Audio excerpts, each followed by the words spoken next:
Hello বন্ধুরা, তোমরা সবাই কেমন আছো? আশা করি তোমরা সবাই ভালো আছো। তো তোমাদের কাছে আমি একটি নতুন ভিডিও নিয়ে চলে এসেছি। সেটি হচ্ছে কিনা কুমড়োর চপ। তো দেখে নেওয়া যাক, কুমড়োগুলো পিস পিস এরকম পাতলা পাতলা করে কেটে নেওয়া হয়েছে। তো ভালো করে ধুয়ে নেওয়া হবে।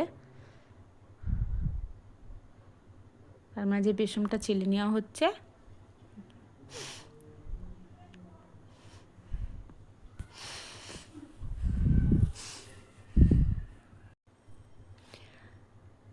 বেসনটাকে ফাটিয়ে নেওয়ার জন্য কেলে জিরে দিয়ে দেওয়া হচ্ছে।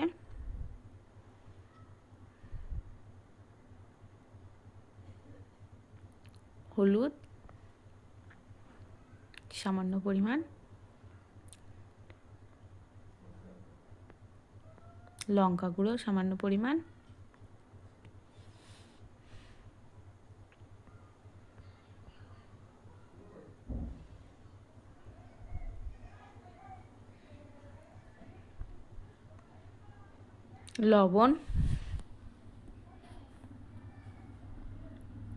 লবণ দিয়ে জল দিয়ে এবার ভালো করে ফাটিয়ে নেওয়া হবে।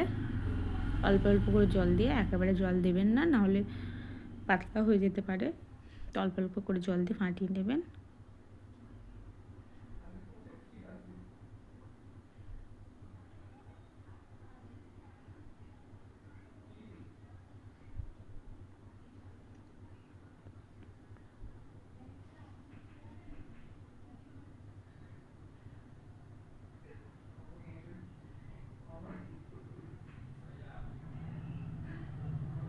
হয়ে গেছে ফাটানো। এবার কুমড়োগুলোকে ধুয়ে নেওয়া হলো।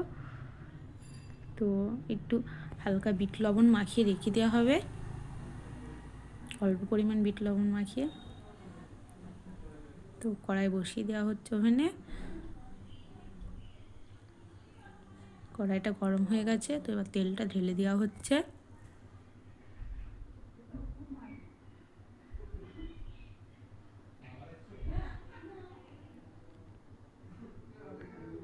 তেল গরম হয়ে গেছে বন্ধুরা। তো এবার কুমড়োগুলো বেসনে মাখিয়ে ছেড়ে দেওয়া হচ্ছে।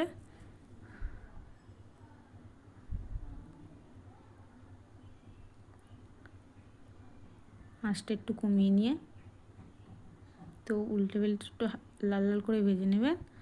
তো দেখুন বন্ধুরা কেমন ফুলেছে মুচমুচে। তো বেকিং সোডা ছাড়াই কিন্তু আমাদের ঘরোয়া পদ্ধতিতেই কুমড়োর চপ করা হচ্ছে। তো কেমন লাগছে আপনারা অবশ্যই কমেন্ট করে জানাবেন।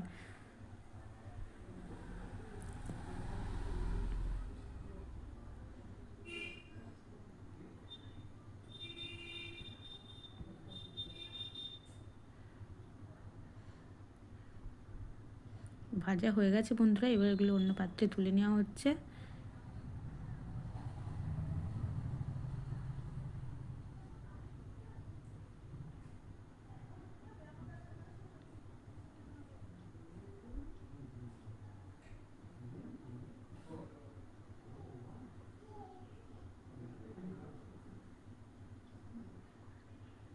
আবার দিয়ে দেওয়া হচ্ছে কুমড়ো বেসন মাখিয়ে।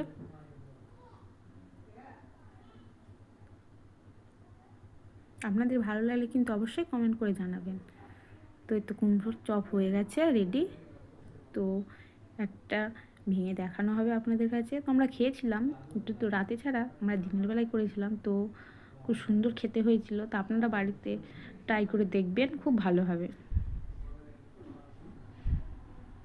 সুন্দর সিদ্ধও হয়েছে কুমড়োটা, আর খুব সুন্দর মুচমুচি খেতে হয়েছে।